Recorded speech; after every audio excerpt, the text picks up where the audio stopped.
Hey everybody, welcome back to the Anyway Whatever podcast. I'm your host, Mike Fisher, and today's guest is Dan Snow, who is in for part 2 of Stephen King's The Stand. Today we are talking about the CBS All Access TV series. And, if you listen, this is a Friday bonus episode. If you listened on Wednesday where we discussed the book and our expectations for the show, it has now been, since we recorded that, it has now been a couple months and we've watched the whole series, and we were not sure if we were going to be able to do this because the show was a little bit of a roller coaster ride for the both of us because we're super fans of the book. So we decided to sit down, discuss what we liked and what we didn't like, and do this episode. And I'm glad we did. It turned out really good. And I think everybody will, if you watch the show, I am extremely curious to hear your comments on it. More than any other episode I've ever done, I want people to comment how they felt about the TV show if they watched it and how they felt it stacked up against the book. Because there's a lot of conversation to be had there because it was very successful in a lot of areas and not as successful in some other ones. And I'm curious, me and Dan had different ideas about where it was and wasn't. And so I'm curious what my listeners, if they have a different view of it than I do, because I'm always interested to learn to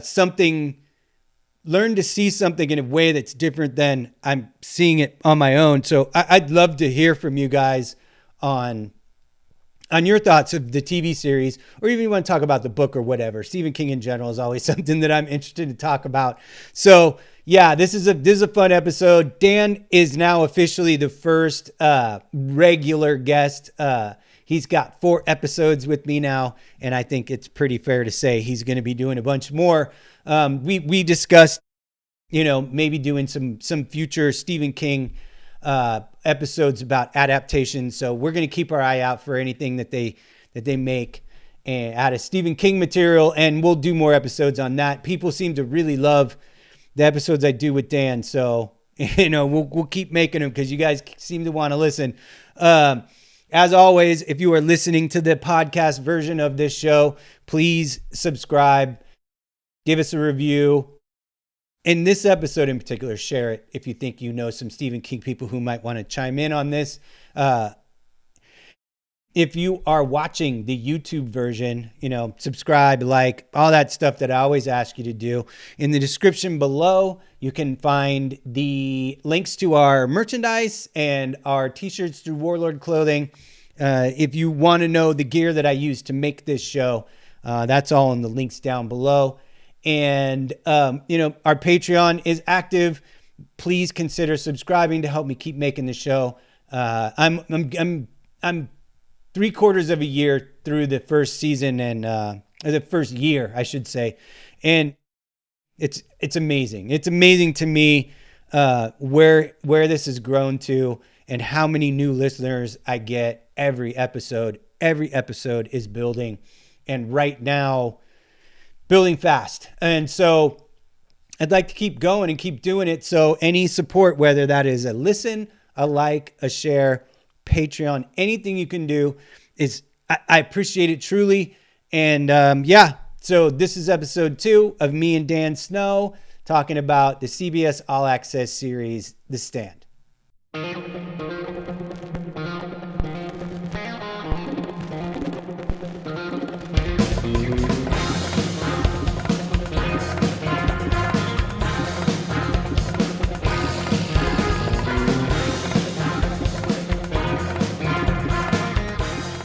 Hey everybody, welcome back to the Anyway Whatever podcast.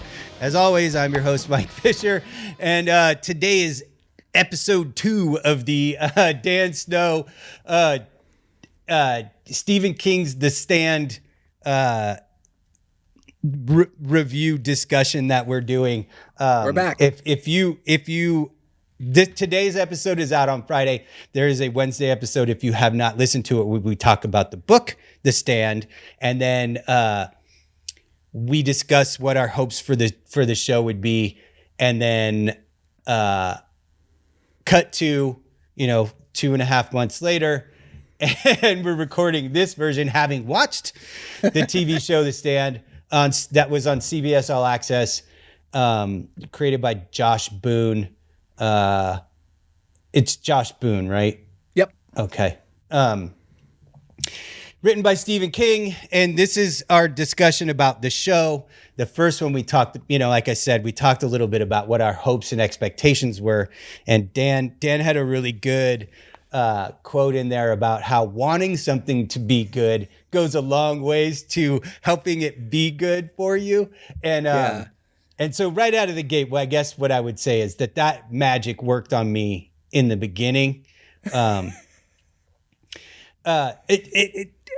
Before I go too far down that road, I guess I would say that I did not hate it, but it definitely did not meet my expectations in a lot of ways. And me and Dan were having heavy discussions about whether we even wanted to do this, because we just weren't sure it was going to be worth our time to do. But I decided that we had enough invested, and that I had enough of my listeners who knew this were coming, who contacted me and were like excited to hear what my opinion on it was, knowing that I'm such a huge fan of the book. So what we decided to do was, rather than sit here and just randomly discuss everything, which would invariably lead to us just talking about the stuff that we did not like about it. Right.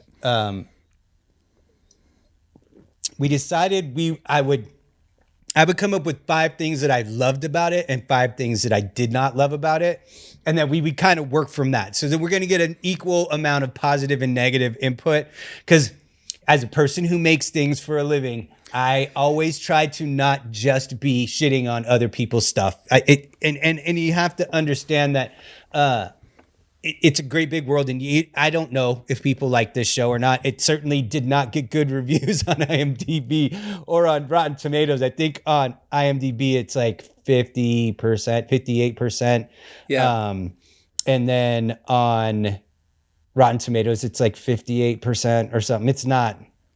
It didn't get good reviews, and Dan kind of felt like maybe nobody else was watching it. But like I said, I got enough feedback from my people that wanted to hear what I had to say about it, that somebody else was watching it. So, I mean, yeah.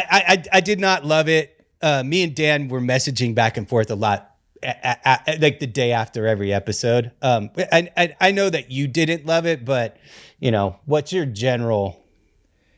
Yeah, I felt like we were watching it almost in outer space or something. Like, there were so few people that I was interacting with.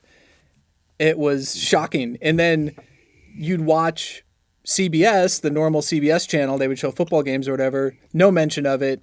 It was barely in the trades. There were some reviews of it from time to time that would pop up, but it would just seem like there was nothing. They didn't promote the finale. I don't think I saw a single ad after the show started, like after episode 1. Like, that was it. They were done, and now they're rebranding to Paramount, and that's fine too. And now, I've canceled my CBS All Access. Sorry, but that's kind of how it happened. And yeah, I just felt like it wasn't, it wasn't pushed by the network at all. It wasn't supported in any way. Yeah. I have a Google phone rather than an iPhone, which I love very much.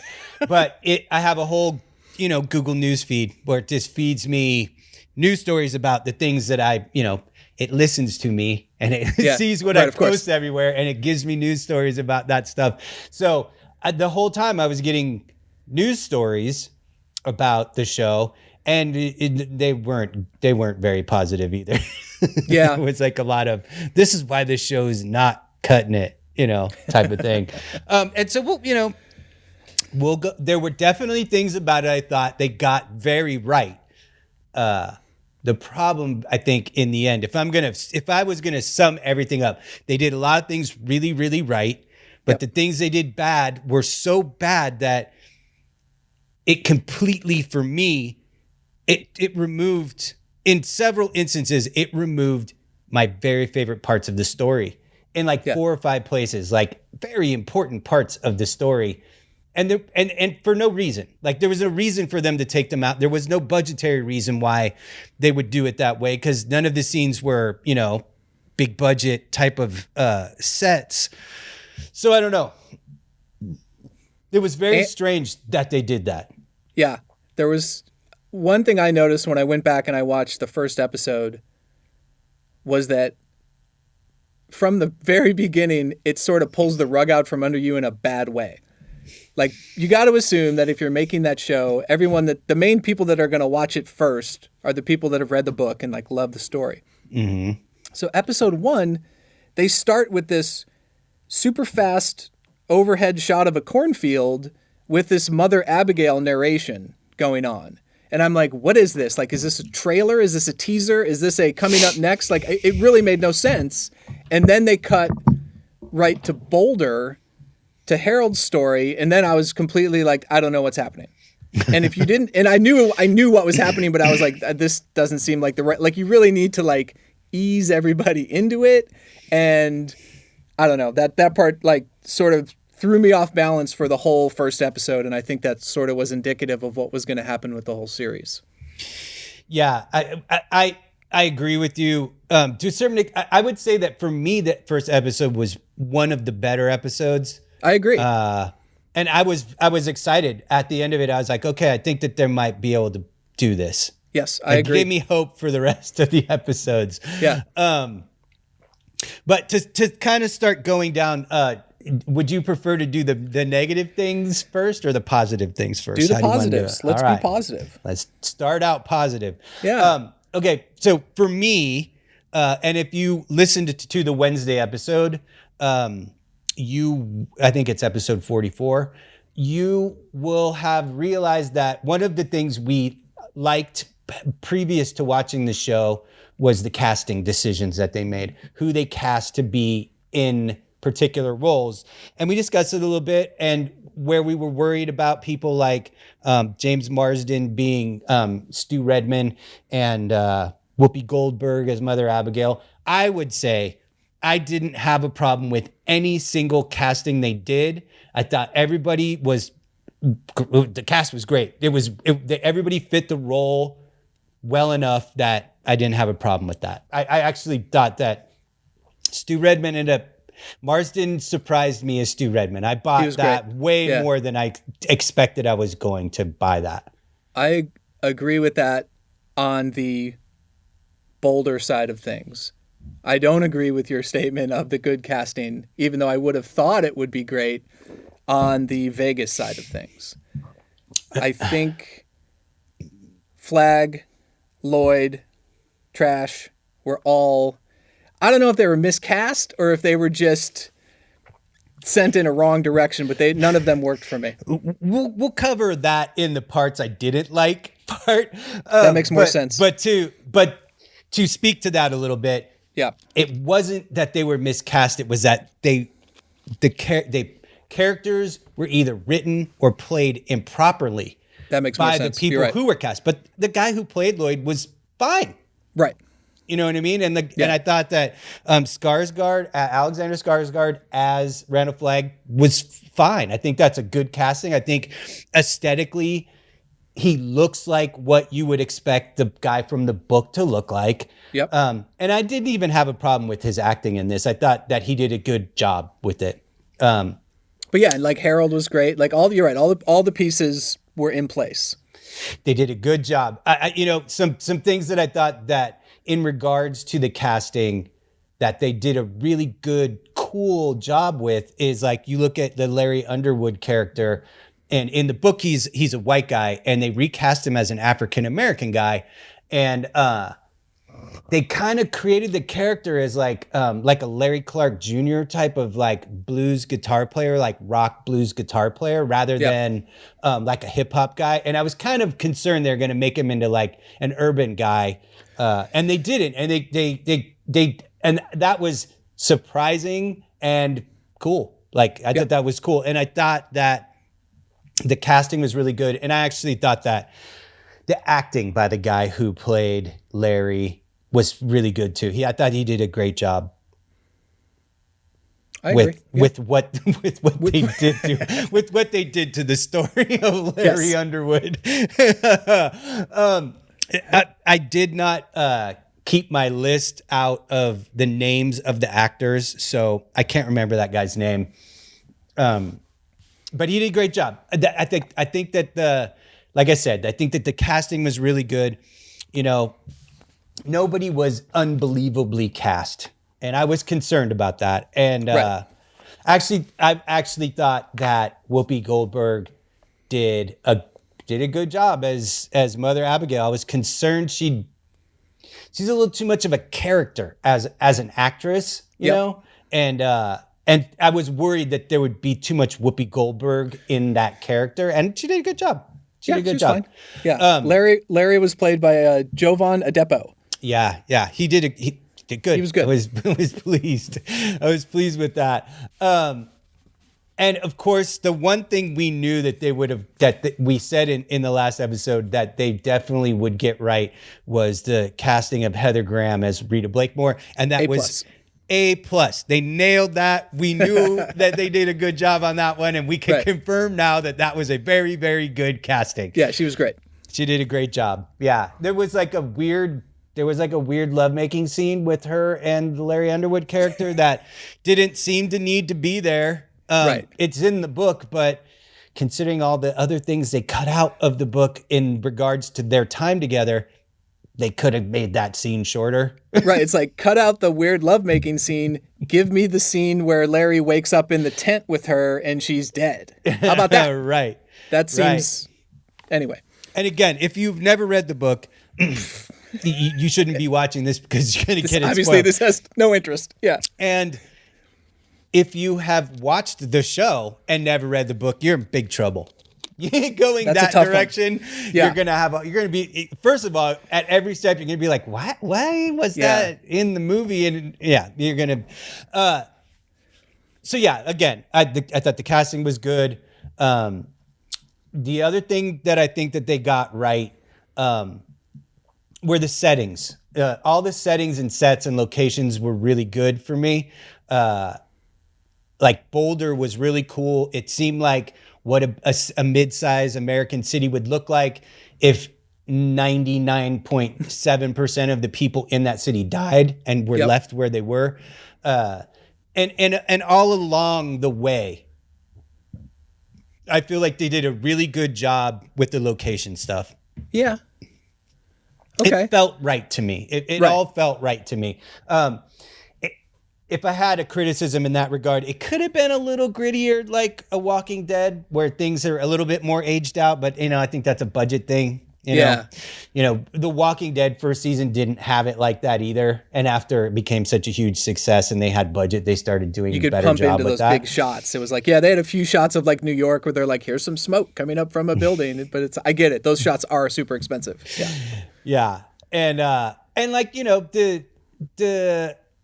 the level of like corpses and gore, I think that they brought that to like near the levels of like first season Walking Dead. Like you said, like they start out literally with that flyover of the cornfield, and then it's like Harold walking into a church full of rotten corpses, and there's maggots coming out of people's eyeballs, and I was very happy with how they went for it in that regard. I thought the bodies with the neck stuff and all that was good. Really good. Yeah. They looked like people that had died from Captain Trips. From like some horrifying version of the flu. Yeah. So I thought that, I think maybe when I'm going over my notes and saying these things out loud while I was writing this, first of all, also should be noted, this is the most written episode of this show ever. I usually don't write anything for this show. I like that it's super conversational, but for these purposes, I actually spent time today writing stuff. There's a lot of information. And you could go off and, I could talk about The Stand for a week, so I don't... I did extensive notes on every episode while I was watching, so I had to boil it down. But one of the things I think that looking at my notes now is that I think the things that I really liked about it were the things that set it up so it could have been so much better than it was. Like the casting was good. The locations and settings were good. The effects were good. So maybe I'm feeling charitable in what it could have been because they had good bones for making a good show. Yeah. And to play to that, one of my problems, and we'll get deeper into that, is how much of the stuff in the book that they took out that I didn't think was necessary to take out. So the counter to that is that they left in a ton of great details that were from the book, little pieces of dialogue. Like in particular, after Franny, the character Franny's dad dies in the book, she is she's in such a deep state of shock that there's like a scene where she's like eating pie in her kitchen. And it's one of those things where it's like a mind, she's just doing it. And it's kind of like she's just like zoned out. And they kept that in. And I thought that stuff like that was really cool. But we don't get anything with Tom Cullen and the sheriff or Nick and the sheriff. I mean, we'll talk about that. Yeah, we're definitely going to talk about that. But like, there's a scene where before Larry's life is affected, he's back in New York City, getting out of LA. And he has like a one night stand with an oral hygienist. And it's hilarious in the book. And it sets a really good tone for who Larry is. It lets you know who he is.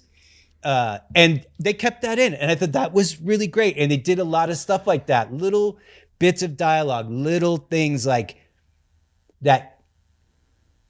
For me, especially in the first episode, I'm like, okay, they're getting these things. Yeah, and as you watch, okay, so it was 9 episodes long. They were 45, 50-minute episodes. Episode 9 really didn't, it dealt with a little bit of the book, but not really. So in essence, they were working with 8 hours of content. I feel like 14 would have been better, but I get it. Like, who's going to pay for that, right? So, but you're right. I feel like some of the stuff was great, and then others, I don't know the methodology used. I know it must be super impossible to make a television show, and you have to scrap stuff and make a decision and move on. But you're right. I think some of the stuff that was in was great, but it only went to, like, you notice that, and then you're like, oh, well, if they did that, why didn't they do this? It did definitely shine a light on the things that they didn't do. Right. But there would be these little parts where it'd be like, something would be happening where I'd be like, why are they spending time on this? And then they'd like end it with like some little quote directly from the book. Yeah. And I would be like, okay, then. It was like they would get me with these cheap gifts every now and then. And it didn't occur to me until this very second that got like that.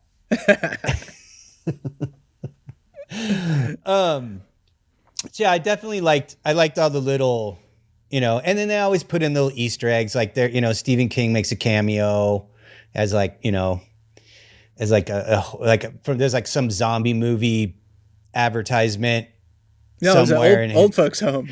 Right. Oh, right. Look, one of my complaints is there weren't enough Easter eggs. There was like 4. That's my complaint. That's true. How about there that? There is that. Yeah, There's where's the fun? Like, what are we doing? Like that stupid 11/22/63 Hulu show had like 100 Easter eggs. That show was actually pretty good. But that show was great. Actually, yeah. So it's like, show. But The Stand, there's like 4. Like, come on. What were the 4? The ones I noticed were the shining carpet. I noticed Vegas. that too. Yeah. I noticed that too.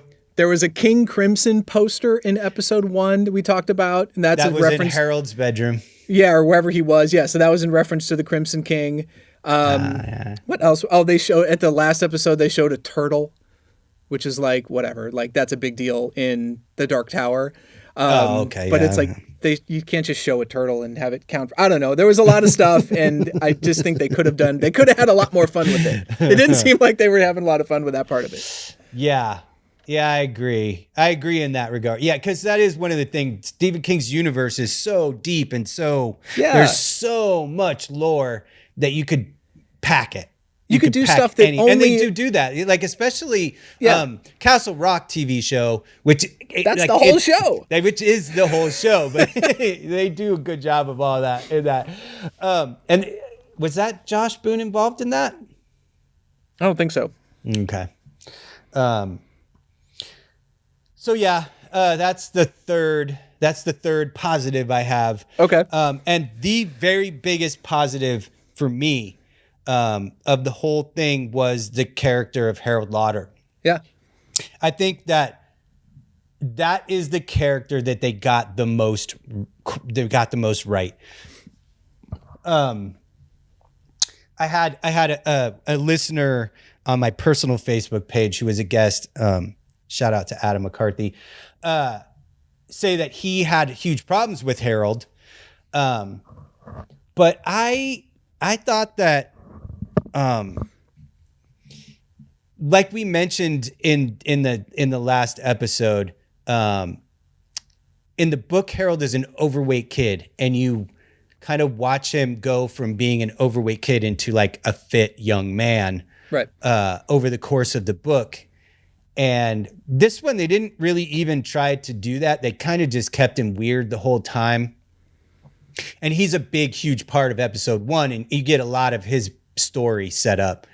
And they did a great job. They did a great job. Like, the laughing stock of his town, bullied, family doesn't like him. He's like kind of a pest to everybody and just like a generally weird guy. And I thought they nailed that. I just really thought that they nailed that huge. Yeah. And if you take that example, I feel like they nailed him at the expense of Nick. Like, okay, we're going to talk about Nick. If you can take an episode or maybe, half of it to do Harold's backstory, you could do that with Nick. They kind of did it with Stu. They did it a little bit with Larry. That just shows you what happens when you only have a certain amount of episodes to work with.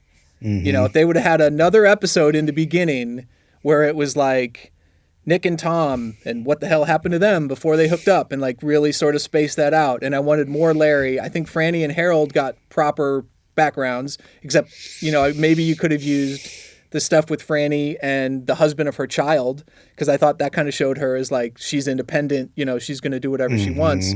But yeah, so I think that's another thing where I don't know, like when they started to make the show, and maybe someone can tell me this, like, was it always 9 episodes? My theory is that it was supposed to be 10, and then they got to the part where they're like, well, do we really need to have Stu and Tom going back to Boulder? Let's just cut the whole episode. Save $200,000. Yeah.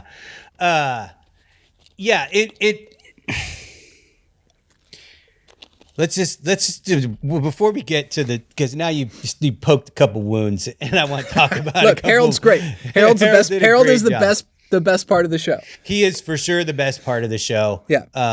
And all the way through the end, like they got him all the way to the final scene that he's in. Perfect. Yep, nailed it. Stuck the landing, so to speak. I guess I would say that there were a couple points where there was a little overacting, but he was supposed to be kind of a spazzy kid, and so that made sense to me. The dinner stuff, the dinner party with like that was a little, but that's fine. He's super weird. Yeah. And there was a thing that me and you had talked about last episode about the updating of the show. And I thought that they handled that pretty well.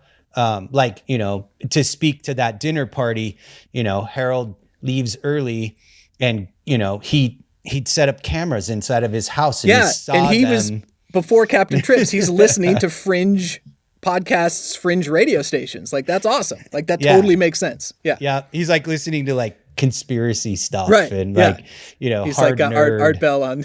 Dude, he's a total coast to coast guy. Totally. You kidding me? Oh God. And so I said I was going to come with 5 things that I really liked, and that's 4 of them. And I couldn't really think of another major thing that I really liked about it that wasn't already covered in there. Like I was thinking, oh, you know what? I think Stellan Skarsgård as Alexander Skarsgård as Round of Flag was better than I expected. That character in the book can get a little bit goofy, a little over the top. And he played it low key, which was surprised. Well, up until the end parts. And then so you got through 4 things, huh? Yeah, I got through 4. Did you have a fifth to add? No, I pretty much agree with all those things. Like I thought there were some parts, episode 7, which is basically, I thought episode 7, which is when they go from Boulder to Vegas and Stu falls and all that stuff. If you had showed me that, out of order, like at a Comic-Con secret screening or something, and someone said, here's 30 minutes of episode 7, check this out, I would have been super over the moon excited about the series, because I think that episode, they just nailed it. Pretty much everything with Boulder and the walk and all that stuff, they got it completely right, and the pacing felt right. And I think for me, that was like a high point of like, okay, this is what this series really could have achieved. And it was great. And I don't want to I enjoyed it, and I was like, oh, this is cool. And I kind of knew what was going to happen after that. But it was like, that was a moment of like, all right, this as an hour of television. I think though that is the one where trash shows up. But for the most part, that hour of television is like really, really great. So that'd be the 5th thing, episode 107.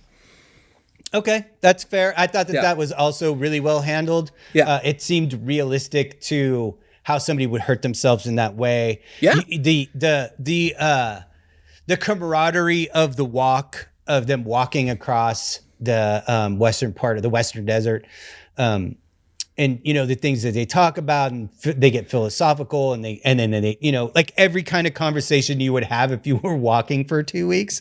Well, one thing about with that episode, one thing that did come up is my wife was watching, and she goes, "Why would they just leave without any food or water?" And I was like, and it brought up a larger aspect of the series where the Mother Abigail, like, they would do whatever she said. And I don't know if that came across, like the importance of Mother Abigail to the people in Boulder, because it was like all these people were drawn because of her. And I just think that maybe was missed a little bit, because I was like, my wife hasn't read the book. So she's like, why would they just do what she said? I was like, I didn't even think that was an option. Like, they worshiped her. Of course they were going to do what she said. Yeah. Yeah. Well, even Larry during the walk is saying the same thing. He's like, what are we doing not bringing food? And they're like, she said not to bring food. Right. It's like, okay, you go. Yeah, but no, we can still do it. Right. And they're like, nope, can't do it. So I think that part of the good versus evil, I think it might have, like, I don't know, they had to get that across a little bit better. The powerfulness of it all. Yeah, I don't disagree with that. They do kind of touch on it. On one of the things in the book that makes everybody start to just do whatever she says because Mother Abigail said to do it is that they all dreamed of her. Right. And then it turned out she was real. Yep. And so they were like, well, something's going on here that I can't explain, so I might as well just go along for the ride. And you're right. They probably could have spelled that out better. I think they tried to do that with the painting of Franny. Glenn Bateman, one of the characters, one of the main characters on the good side, there's a painting of a woman who's pregnant, and it turns out to be the character Franny, who nobody knows is pregnant, and he's never met her before. And that also came to him in a dream. So I think they tried to nail that in there a little bit. And then, and Greg Kinnear was freaking great. He was absolutely perfect. We knew he would be good in that role, and he was absolutely good in that role. One of the things that I could have done without them, and this is going to be, we'll just roll right into number one thing that I did not like about the show is the fundamental changes to some of the characters from the book. For instance, like in the book, the character Ralph Brentner, they changed to a female named Ray Brentner in the TV show. In the book, Ralph Brentner was like one of those would never say anything mean to anybody under any circumstances people. Yep. Always polite and good-natured. And the character Ray was just an asshole the whole time. She like was always on edge and being dicky to everybody. Yeah, they sort of turned her into Abigail's bodyguard. And I was for like, some reason. wow, I didn't like that. And then to speak to that even more, like Franny was the same way. In the book, she was definitely independent and spirited, but she was just kind of not nice a lot of the time in the story, which is fine, except for that it's a fundamental change about who she is in the book. And there's a scene where she tries to commit suicide. In the book, Franny would never, ever, ever, ever, ever have done that. Right. Ever would she have done that. So that was one of the first episode things where I was like, oof, that's a big one right there. Yeah. Well, we can talk about her. We'll talk about her at the end. Franny? Yeah. Oh, yes, we will, because that is definitely the last thing I have of my things I don't like about this show. And so, like, even like Nick, the character Nick Andros, he was kind of... Ugh, what a waste. Dicky. He was kind of dicky too. Like he was kind of... and he's not that way in the book. He's like a guy who's like managed to do better for himself than he could have ever expected because he's deaf and mute. Yeah. And to have it just like where he's just at a house. So like the first time you meet him, he's at Mother Abigail's house. It's like, what? Like, and then they go into, I mean, obviously specific about that. The flashback things didn't really work, and I get it, but it's like for him, I don't know. He was like one of the biggest misfires, I think, of the series. One of the things that was tough for me was that they got the scene with Lloyd's backstory, Lloyd Henry, who goes on to become Randall Flagg's like kind of right-hand man. They got his backstory perfect. Yep. He's an outlaw who's in over his head with another guy who's a maniac and gets himself arrested, gets himself put in jail, and then everybody dies. And he's left in jail with nobody to let him out. And the acting was perfect. They stuck almost to the fucking note to the book story for him. Correct. For his origin story. Yes. And then every other part of the movie, he's completely the opposite. It's funny because I was like, why did they make him Drexel from True Romance all of a sudden? He's like, such a goofball. Just turns into like this like wannabe pimp. Like Book Lloyd is so scared of Randall Flagg that he's never funny or acts out of order. We're gonna get to specifically to Vegas. Don't worry. Right. That's I get it. Yeah. You're right. They were so on point with his origin story. I was like, yes, like, see, this is the things they would give you, these things where it was like, this is like, that was so perfect. Mm-hmm. And where Randall Flagg finds him and helps him and brings him into the fold. And like, they could not have nailed that any closer to the book. And, but everything else about Lloyd's character was completely out of character from the book version. Nadine Cross shooting Teddy Wyzak, like she would have never done that in the book. It would have never, ever happened. But other than that, I was okay with the Nadine character for the most part. It makes me wonder about when you're writing a television show, how you have to structure things at the end of an episode to somehow get a cliffhanger, to somehow get people to come back, which is this outdated concept. But it's like they always had something major happen. And that was when, at the end, when Nadine shot that guy, I was like, holy shit. But I was like, why would she do that? Like, that doesn't make any sense. Like, but yeah, so maybe, I don't know. They were like, why don't we do this? And then we'll move on to episode 6 or whatever it was. Like, yeah. Yeah. I just didn't like how they made some characters so totally different than the book version of themselves. That was like really hard for me. Again, part of the problem is that I've been living with these characters for over 40 years of my life. 40 years, yeah. And so it's like they exist inside of me as they do as a reader. Yeah. And that's going to be different than how they live inside of you as a reader. Yeah. And so I kind of get that I'm being too sensitive to these characters that I'm married to, for almost all of my life. So I'm, I guess I'm at some level willing to be charitable. Yeah. To them for doing that, but while watching it was very tough for me to sit there and not be like, oh, he would never do that. And it reminds me of a story when the remake of Clash of the Titans came out, and some of my friends were mad at it. And I remember saying to them, hey, somebody spent $50 million just to do this. Like, you should be happy that there's enough of a nerd culture in the world that someone's going to put money and give people money to go out and make something like that. And I also feel the same way about this version of The Stand. Like, I'm happy anytime somebody wants to make anything that has to do with Stephen King, and it's great. And I think, I don't want to be too critical of everything, because there was moments that were great, and it's like you always want people to make stuff. Agreed. Yeah. Agreed. And I think we covered that a little bit in the beginning, where it's like, you don't want to just sit and shit on everything. No. Especially if you want to keep, we'll talk a little bit at the end about Stephen King, the things that have been adapted of Stephen King's stories. We'll finish with that. Okay. But the next thing that was a major sticking point for me was, and this is where we can start digging into stuff that was offensively done to me. They gave bigger parts to small characters and left major characters with tiny parts.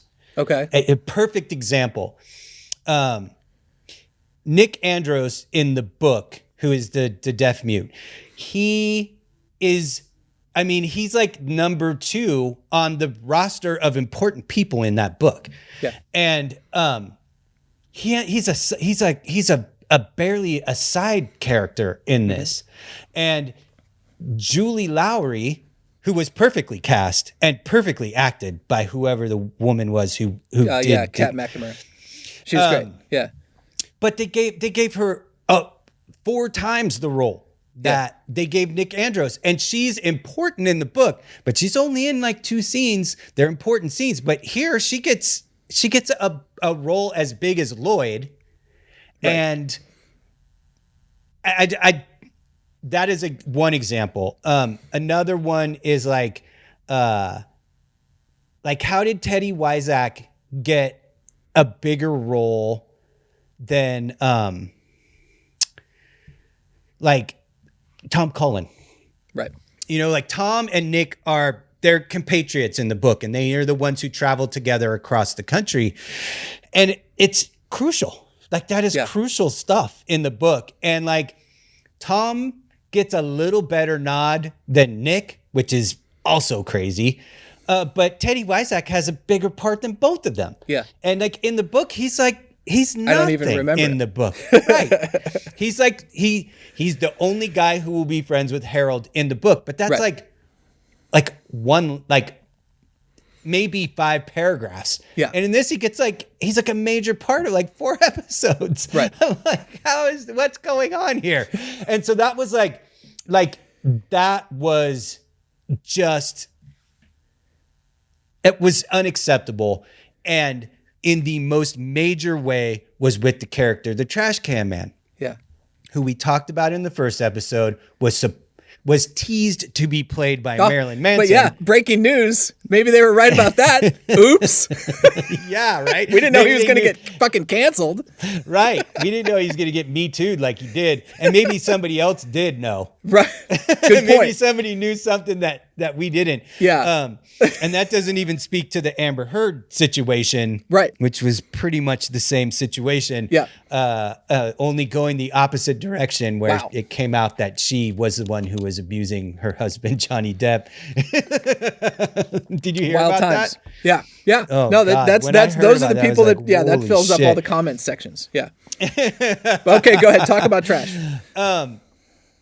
He's the most important character on the dark side other than Randall Flagg. He's more important than Lloyd.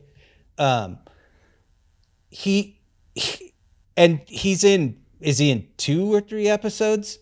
Yeah, he's in like the edges of 2 or 3 episodes. Is he in 5 minutes of the show all told? No, maybe? I don't think so. He might not even have gotten 5 minutes of screen time. Right. And to give other characters whole episodes like Larry and even Lloyd, and to not get a whole episode for Trash Can Man, I don't know how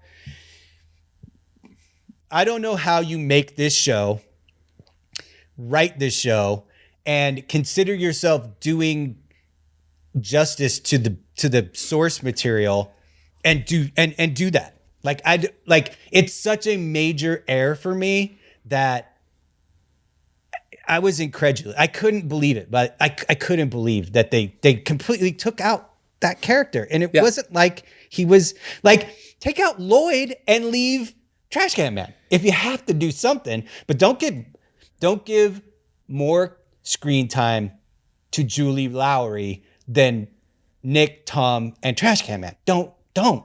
I just think that they committed to the New Vegas aesthetic, and they spent a lot of money on it, and a lot of this extra time. Well, that's what we're going to talk about next. Okay, so. I think they're related. So let's talk about that. Because I think I talked about trash enough in the last episode. Yes, and we did discuss Vegas a little bit because we were deeply concerned by the trailer. Rightfully so. And it was 100 times worse than I expected it was going to be. One of the things about the all of the bad people go to Vegas and all of the good people go to Boulder in both the book and the show. In Vegas, in the book, you did not do anything that could be considered vice. You didn't gamble. If you had more than one beer, you were in trouble. You didn't do drugs. Nobody was flossing. Nobody was like nothing. Like you lived. They were the teetotalers. There weren't gladiator pits either. Oh my God. And so. Because Randall Flagg had a mission. We're going to get our shit together. We're going to get our weapons together, and we're going to go to Boulder, and we're going to kill all those people because I can't have good people in this world. I'm going to dominate it. And so if you're doing anything that isn't to those ends, you're going to die. Like you're going to suffer for it. He wanted to fly jets over the Rocky Mountains and blow up Boulder. With nuclear weapons. That's it. That's all the guy wanted. And so like in the book, like everybody's just, they're living their lives like in the most normal way possible. And in this TV version, they just made it Sodom and Gomorrah. And it was like orgy pits and gladiator rings. And everybody was like, it was rough. It could not have been more opposite and to like kind of what I was saying about how do you make this show? How are you writing the show and producing the show? And before you even start shooting it, this is what you're presenting to the production is no Trash Can Man, and Las Vegas is 180 degrees off from what it is in the book. And you still feel like you're being in any way, but reflective of the source material. But doesn't that sell it? I mean, doesn't that sell it to the network? Flashy Vegas sells. You don't have no. I'm just saying, like, why is it there? It's because it looks awesome, and you can cut it up and put it in teasers, and you can have Julie Lowry walking around, and everyone's dancing, and it's a whole thing. It's the sizzle. It was like Christy was like, my wife we talked about in the first episode, my wife had never read the book, and she was unfamiliar, and she was really excited to watch the show, and she was really enjoying it until they got to Vegas, and then she was like, "This is the cheesiest, dumbest thing," and it was like, for both of us at that point, we're like, well, I have to keep watching it because we're going to do this podcast about it. But we were both kind of out at that point. And it's like, and it goes all the way through. It's like, that's what, like, Lloyd starts acting like a goofball. And then they have the kangaroo court, which is like, what is even happening in this courtroom scene? And they like everything about it was so amped up and different and not great. Yeah. And, my realization was that the terrible 90s miniseries got Vegas more right than this one did. And that was an unwatchable TV series. People are going to come after you for that. People like that. I haven't met anybody who said they liked it. I'm sure they are. And please, if you did like it, feel free to comment in the comments section. Right. And I'm happy to talk to you about it. I'm good natured in my hatred of things like that. I'm happy to talk about it. I'm not committed to not liking it, but right. Yeah. So like, just, if you do those last two things that I said, if you take out Trash Can Man and you give bigger roles to lesser characters and you do what you did to Vegas, you've lost me completely. Like, yeah.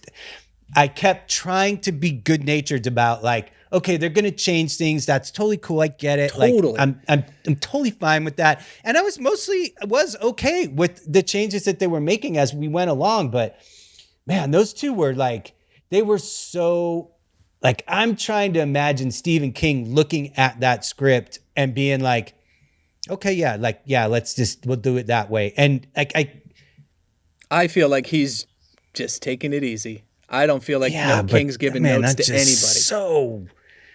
There's no way he's giving notes to anybody on anything. 100%. And vice versa, as we'll talk about soon.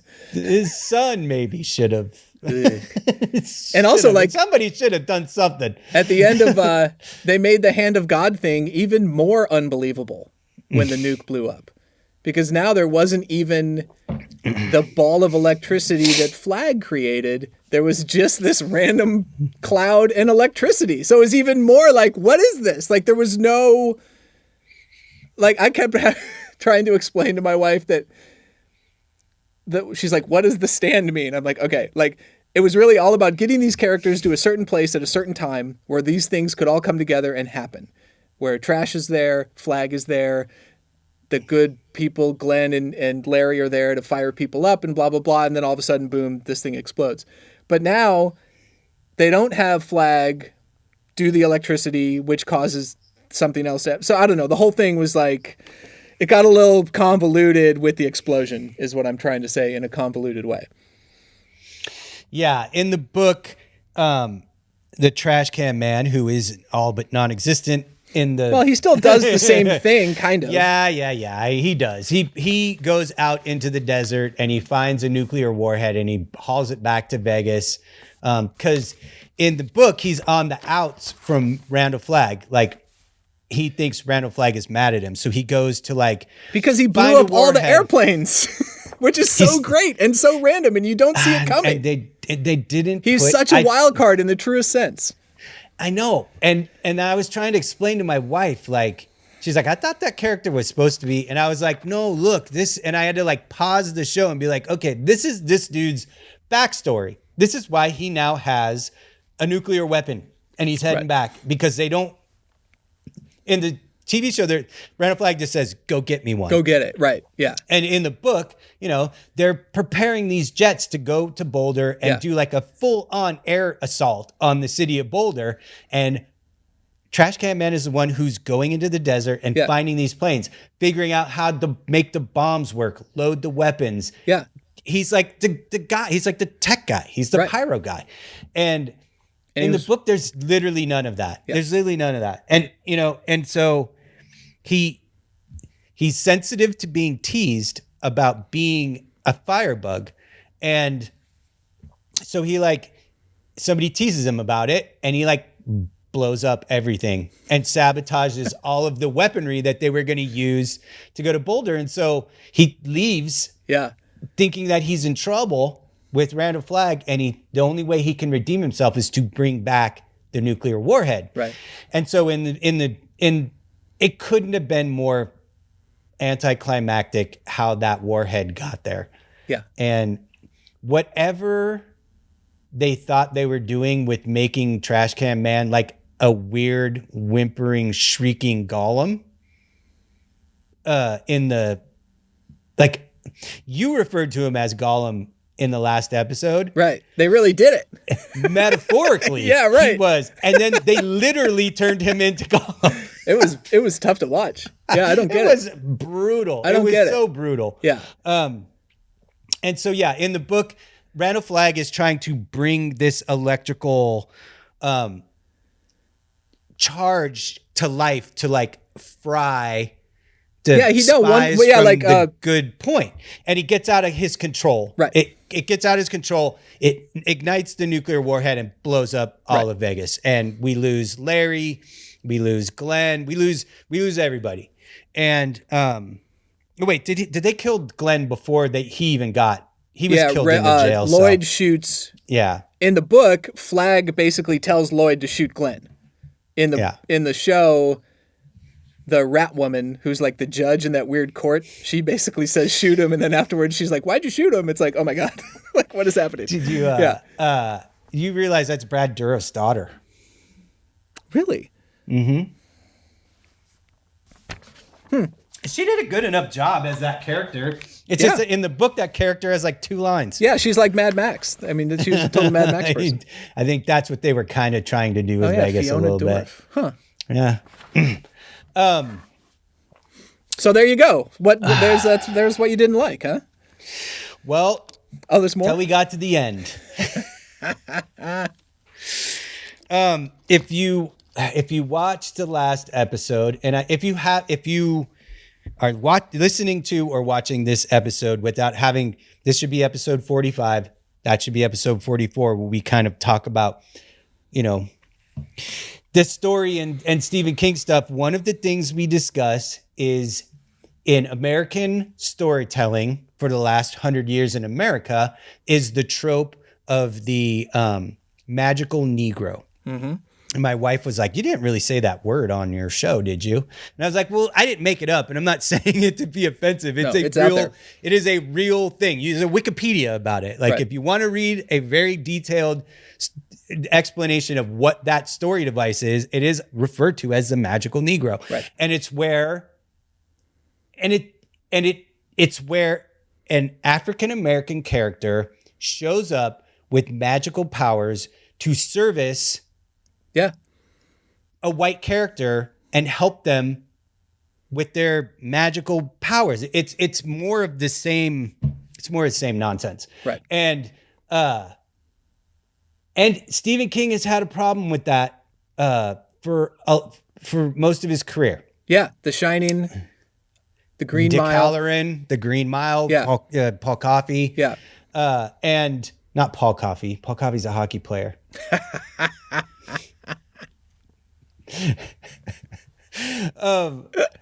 But yeah, he has been called out on this many times.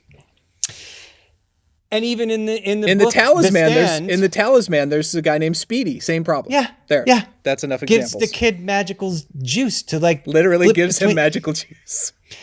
And even in the Stand book, Mother Abigail is the magical Negro. Right. And so, we discussed that a little bit, and it was like, we both were like, well, we hope he tones that down. We hope he tones that down. It's 2021. It's not 1978. Maybe he's evolved to the point where he doesn't need to have that as a device. And then he like stomps his foot on the gas pedal. He doubled down. In such amazing fashion. I was like, my jaw dropped. I couldn't believe it. I could not believe it. In a cornfield, no less. If you have not watched the show and you want to, and you're this far along and you don't want the end spoiled, now would be the time to tune out because we're going to spoil the ending. In the final 9th episode, in the book, once things start getting settled down in Boulder after a year, Franny and Stu, Franny tells Stu she wants to leave Boulder and go back home to Maine because, of course, it's Stephen King. All roads lead through Maine. Right. And see where she, and like just get away. Like it's getting big here. Getting crowded. Yeah.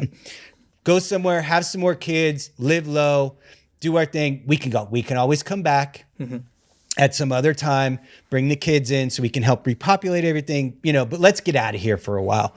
And so they stayed true to that in the TV show in a great fashion. I mean, I really enjoyed almost all of the final episode until they get to Nebraska. And they get to Nebraska in the cornfields. Okay, first of all, let me do a little digression in things I was annoyed by. In the book, Mother Abigail lives in Hemingford Home in Nebraska, in the cornfield. She's lived there for all 110 years of her life. In the TV show, she's from Hemingford Home in Boulder, Colorado. Yeah. And that's like an old folks home. And I was like, ugh, terrible. Because in the book, everybody, the core good guy people all meet up together at Hemingford Home in Nebraska. She feeds them and then they all head out to Boulder. They did not do any of that in the book. And so then in the final episode, Franny and Stu stop at a little farmhouse in basically Nebraska. Hemingford Home. Yeah, in a cornfield. And I am often disappointed when TV shows or movies write a bit for a character that is so utterly stupid, no living human being would do thing. That well. Yeah. She's not going out on that well. There's a well with a bunch of rickety boards. Yeah, she's not doing it. Her husband, Stu, goes back to town to get medication for the baby in case they need it, get food, supplies, whatever, and leaves her and the baby at this farmhouse by themselves. Fair. But if you are in that situation and you're Franny, you just sit around and you don't do anything. And she finds a well. She decides she wants water, and she goes out onto these rotten... And it takes forever. Well cover boards. Yeah. It takes forever. And no living human being would do that, especially if they were on their own. With a baby, and you just survived Captain Trips and Randall Flagg. Come on. Right. It was so... And this isn't even the worst part that we're going to get to. No, and also, like, what are the two big tropes when people make fun of Stephen King, or they go, oh, cornfield. Like, cornfields and wells. Enough. Well, one of the things that they do when they get... The storytellers do when they get to that farmhouse is the dog Kojak, who is riding with them, starts going into the cornfield like there's somebody in there. Right. And you're led to believe... Yeah. You're led to believe that there's something in the corn, and or a person or something in the corn. And immediately I was like, oh, well, we're gonna go, and we've just entered the Children of the Corn where they tie those two shows together. Because it's like there was like a little baby doll, and I was like, oh, there's kids in the corn. Right. This is Children of the Corn, like, and so Franny's doing the dumbest thing a thing dumber than any living human being would do. Right. She doesn't need water. She has water. Yeah. There's no reason for her to do it. And it's the most unsafe thing. A 5-year-old kid wouldn't do it. It's unbelievable. And then, of course, everything breaks and she falls into the well and she's totally just annihilated. And then even what happens next wasn't a problem for me, where she kind of ends up in a alternate space with Randall Flagg, who's been blown up by the nuclear bomb in Vegas.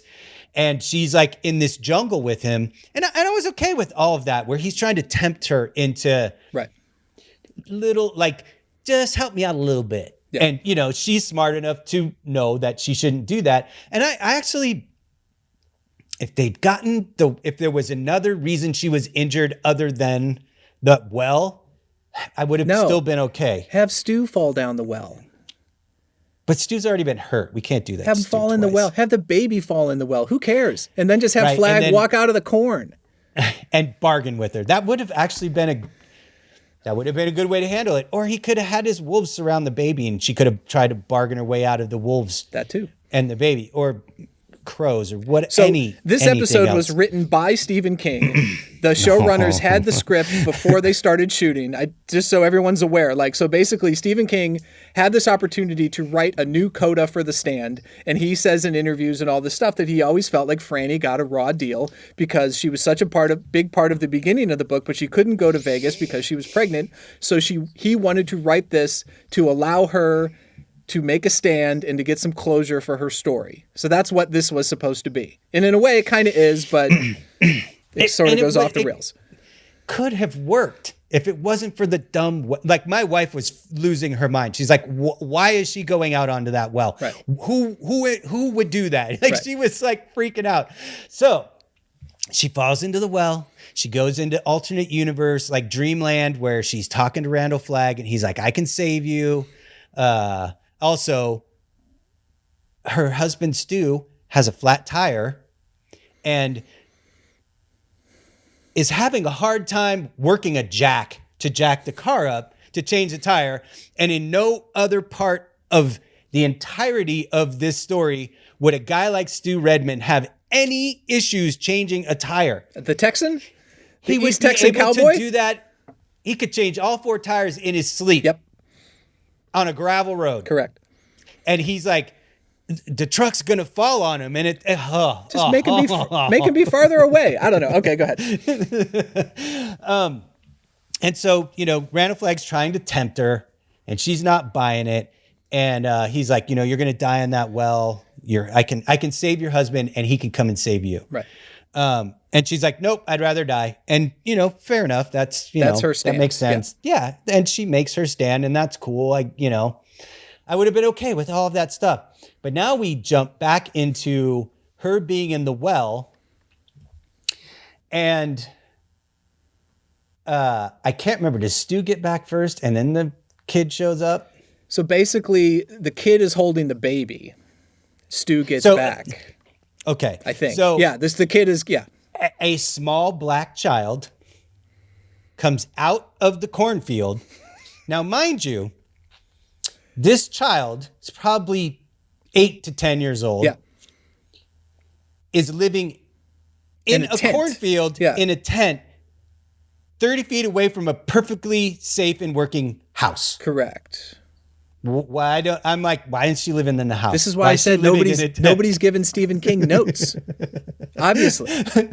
And so she comes out, the magical black child comes out of the cornfield. Yep. And starts running the show on how to get Franny out of knows their names. well. Is supposedly some kind of reincarnation of Mother Abigail, I guess, is the best case explanation. That is exactly what she is. Right. She is somehow a child reincarnation of the Mother Abigail character as a child. So she comes out and she starts calling people by their names. They don't know why. Right. Who are you? What are you doing? And Stu goes down into the well and the little girl, who is supposedly Mother Abigail, knows how to work the winch on an F-150 pickup truck and hauls them all out. Franny's destroyed, broken leg, broken pelvis, punctured lung, fractured skull, the whole deal. And she will die. She will never walk again. If she survives, she'll never, she's done. Right. And so then the little child runs her hands over Franny's whole body, and we watch all of her limbs fall back into place, and she's magically healed back to perfect health. And then disappears, and then freaking disappears. Goes back into the cornfield, I guess. And then Franny and the baby and Stu, we next see them. They're in Agunquit, Maine, sitting on the beach, talking about having more babies. And that's and then they do the flag with the Islanders, which I whatever. That gets some criticism, even from the reviews of the book for the last 40 years have criticized the final scene in the book. I never had a problem with it because I think I understood it differently than other people did. So the very final scene, the character Randall Flagg comes out of a beach of water out of into the ocean. like this onto this tropical beach, completely naked, except for in the movie for some reason he's wearing a pair of combat boots. And there's like natives who were spared the flu because they've never been contacted by they're isolated. They're like an isolated tribe who've never seen anybody ever from, like, you know, I don't know if they're supposed to be in the Amazon or where, but so he comes out of the water naked and they're like, oh, who's this? This is like, they haven't even seen a white person.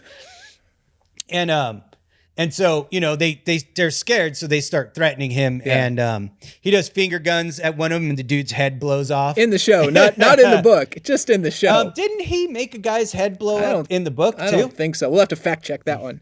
Yeah. Anyway, the whole thing comes off as subtly racist. If you do know that, please feel free to. They do. And then because he's able to make that guy's head blow up, of course, all the rest of the tribe bow down, kneel before him, and start worshiping him, which is, you know, he realizes he's got to go after his goal yet again, which is to destroy the good that's left. And so this is his ground zero. He's like, I'm gonna start with these 20 people and I'll work my way up from there. And this is King's overarching theme of life is like a wheel and things roll on, and that's what the whole Dark Tower is about. And they tried to drop some stuff in episode 9 to talk about that, how things always continue and circle back to the beginning and blah blah blah. So yeah, that episode was brutal.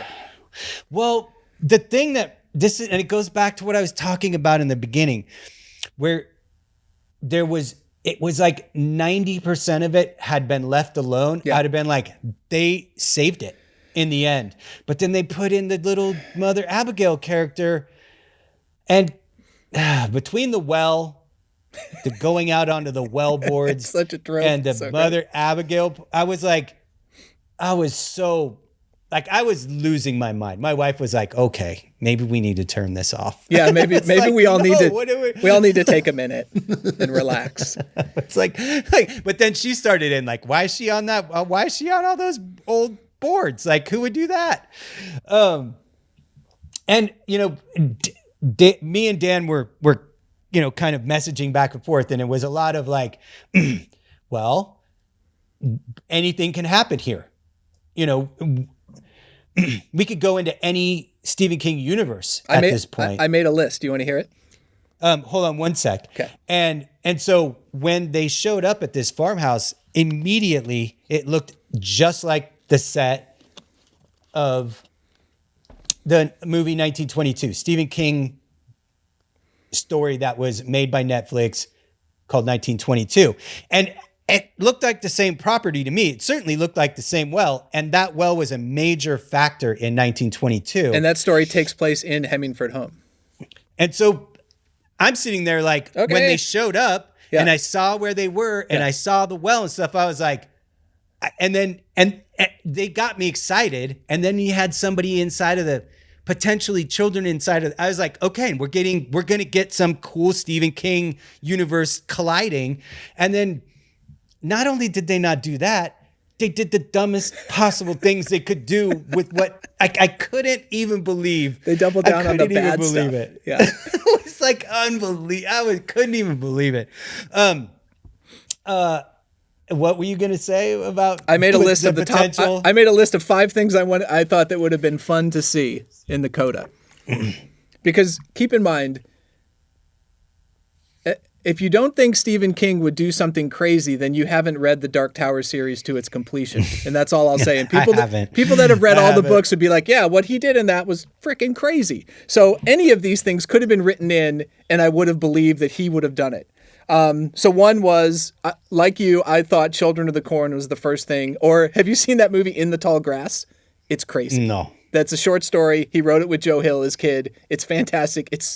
The story is fantastic. The movie is bonkers violent. Like, it's unbelievable. It's another Netflix movie, In the Tall Grass. Okay, I'll watch it. So I thought at first it was going to be, oh, okay, Children of the Corn or maybe In the Tall Grass, same concept, crazy things in cornfields or, like that. Another way he could have gone was he wrote this book called The Institute, which is basically a relative of The Shop, and that's where the girl from Firestarter comes from. And that is... they're remaking that movie. They are doing that. And actually, so there's this theory going around, I don't know if you ever heard it, where all the people that survived Captain Trips, they have a little bit of the shine, and that's why they survived.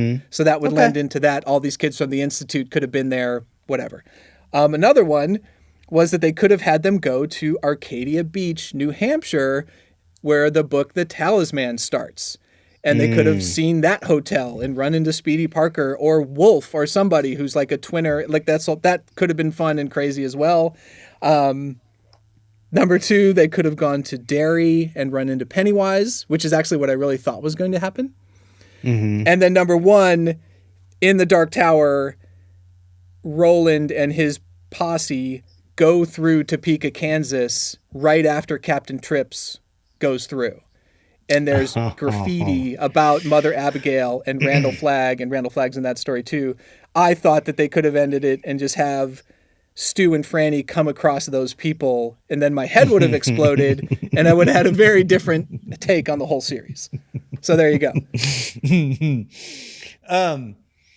Yeah, I mean, all of those things. I gave up on the Dark Tower series. If you listened to last episode, you've heard me say that. Yep. So I wasn't aware of that, but that's actually, I don't know. Maybe I try to go back. Maybe I do the audiobooks of the Dark Tower. Just pick up at Wolves of the Kala and go forward. Skip Wizard and Glass. It's too much of a slog. You reminded me of something, and it's going to end up probably being my parting shot at the end of this. So yeah, I mean, I don't know how I give this a grade. It's impossible for me to give this a grade because there are as many Fs as there are. I'm not sure aside from Harold, I'm not sure there's any A's or A pluses even. There's a lot of Fs. And so I can't even balance them out into a C, I don't think. Maybe it's a C minus. I gave it a B minus. You gave it a B minus? Yeah. Wow. Okay. It was much higher than I thought a lot of the stuff on the good side, on the Boulder side, was really well done. That is true. Yeah. I thought the foundation was fantastic. I thought that they did a good job at the foundation. And we got to watch 9 hours of television about The Stand and talk about it. There is that. And that's kind of where I think where I'm going to start wrapping this up here is that, this is the typical thing with any Stephen King adaptation. It's either going to be one of the best things you've ever seen, like Shawshank or The Green Mile or, Christine, or The Shining's its own conversation. But we've already had that. You go back and listen to the episode where we talk about Dr. Sleep. But, the remakes of it were fantastic. The Mist was fantastic. Like The Outsider, things get made by Stephen King out of Stephen King stories that are AAA entertainment. Yeah, more often than not, they're great. But when they get it wrong, it's never even close. It's never even like, well, that was okay. It's either like, this is the best thing I've ever seen, or why did they do this? No, I think this one was okay. No. I think it's just under okay. It wasn't terrible. It definitely wasn't terrible. Right. But it wasn't the Dark Tower movie. I could never watch it again. Yeah, that's true. That's a good point. Me and Dan both tried. We're like, well, we're just going to binge it again right before we talk so we're fresh on it. And I tried, and I was like, I can't watch this. I can't get through it. Yeah, you're right. For me, that's an important thing about how rewatchable something is. And I wouldn't be able to sit down and watch this again, I don't think. And another telling thing for me was, like I was saying, like Christy was like, she was into it and she was super stoked, especially like the first episode or two. She was like, yeah, this is great. Like these characters are fantastic. Yep. Like Franny and Harold are amazing. And like Larry's a great character. And like, she was like super into it. Hamish Linkletter as the doctor. Then you had, he was awesome, Yeah, you perfectly cast again. Right. Like they cast everybody perfect. Right. And they made the foundation was there, but man, the way that they took out important characters and the way that they changed Vegas were deal breakers for me in the end. Vegas and Flag were the problems. You didn't really like the Randall Flag. It's tough. I mean, they've had 3 chances to get Flag on film. The first miniseries, The Dark Tower, and now this, and none of them have worked. And I don't know if it's possible. I think it's too hard. Well, I didn't I didn't have a problem at all with Skarsgård's Randall Flag. I had, I mean, the stuff with leaving Nick out and leaving Trash Can Man out, like you can never get me on your side if you do those 2 things, let alone even if you keep Vegas like a shit show like it was. I mean, would you leave Pontius Pilate out of the New Testament? Because that's what you did by leaving Nick out. You know what I mean? Or leaving the Trash Can Man out. Like, you took out a central character Trash is a problem. To the entirety of it. Yeah. And then to have the acting the way it was. Ooh, the writing for that. Like, oh my goodness. I appreciate, Dan Snow, that you gave it a B. That you gave it a B-.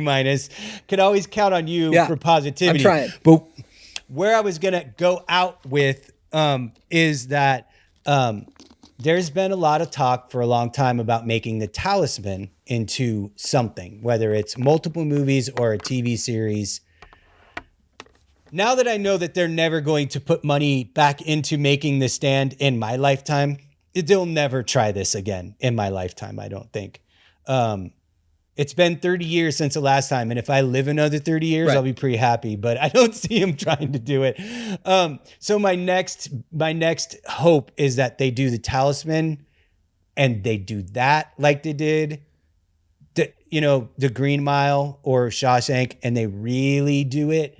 Because that's every bit as good, for me, as I feel like if they do it to be as good. I feel like if they did The Talisman, it would be more of a kids movie, like Harry Potter, like the last Harry Potter movies. Like, they're not kids movies, but they're teenager movies. It is a little more never-ending story. Harry Potter, like with Wolf. But that would be fine. I mean, that would be. I think that's the way to do it. Even if they did it, Yeah. I think that's how you do it. And the other thing that's been kicked around forever, that's one of my very favorite stories by Stephen King, is The Long Walk. No one's going to do that. It falls in and out of production all the time. It's too depressing. Darabont, he still owns Darabont, it. Yeah. He owns it, and it's been talked about. It's very grim. I mean, it's the grimmest. It really is pretty grim, but it's so good. It's so good. And I've always sworn up and down that the best opportunity for that was to do it with the Brat Pack in the 80s. Put Emilio, put Rob Lowe, put Andrew McCarthy, put all those guys in that movie. It would have killed. So you're saying, so like, good. When the outsiders are walking to the Rumble, you just want them to keep walking until they start to die. That's what you want. Yes. I'd watch that. Yes. I would watch that. I would totally watch that. That is messed up. You could have cast that movie with the Brat Pack, and it would have slayed. It would have been so good. Because when I was reading the book as a teenager, that was who I was seeing in those parts. And that is sick and twisted. If you are unfamiliar with the Long Walk, go look at the Wikipedia for the Long Walk. Go read it. It's fantastic. It's gnarly. It's super gnarly. All right, man. Do you have anything to add? Nope. We've covered it, man. It was cool. I'm glad we did it. It was a little bit in question for a while. We almost gave up. We did almost give up. I'm glad we documented this and we've put it down on bits. Yep. And I appreciate you coming back. You are now officially the guest with the most episodes, which is awesome. Yep. I appreciate you. I think you're now officially the first regular guest, all right, which is fantastic. I wouldn't have it any other way. Fantastic. I love it. And so we'll have to wait until the next Stephen King happens. The opportunity will present itself. Who knows what it'll be? Yeah, I wish we would have done The Outsider I wish I had been making this show when The Outsider was on, because I would have loved to have done that. Did you not love it? It's okay. I don't know. I thought it was fantastic. I think it's okay. I guess that's a story for another show. Exactly. Thank you. All right, everybody, I would say if you listen to this whole thing and you don't mind all the spoilers, if you can watch it for free, I wouldn't pay for it. I certainly am canceling. Well, I would say that I'm canceling my subscription to CBS All Access, but me and my wife are now in the middle of binge watching The Shield, starring Michael Chiklis. It's great. I've watched it all twice, and that is my it's in my top 3. That's where it lives? No, it lives on Hulu. Oh. But Christy was like, what happened to this Vic Mackey, Michael Chiklis guy? Why haven't I ever seen him in anything else? And I was like, because he'll always just be that guy from now on. And then I swear, in like totally random, he has a show on CBS All Access called The Coyote, where he plays essentially Vic Mackey, where he's a border cop who gets trapped on the other side of Mexico and has to try to get back across. And I'm like, great. Well, we have to watch that. So now maybe I'm not going to cancel All Access. Oh, it's being rebranded as Paramount. What is it? Paramount Plus or whatever. Paramount Plus, yeah. Which I assume they're trying to do an HBO Max. Or is it HBO Max? Yep. Is that what that's called? That network's called? I think so, yeah. Where they just put everything that's owned under Paramount onto that network. So I may try to watch The Coyote, and so All Access might keep getting my money.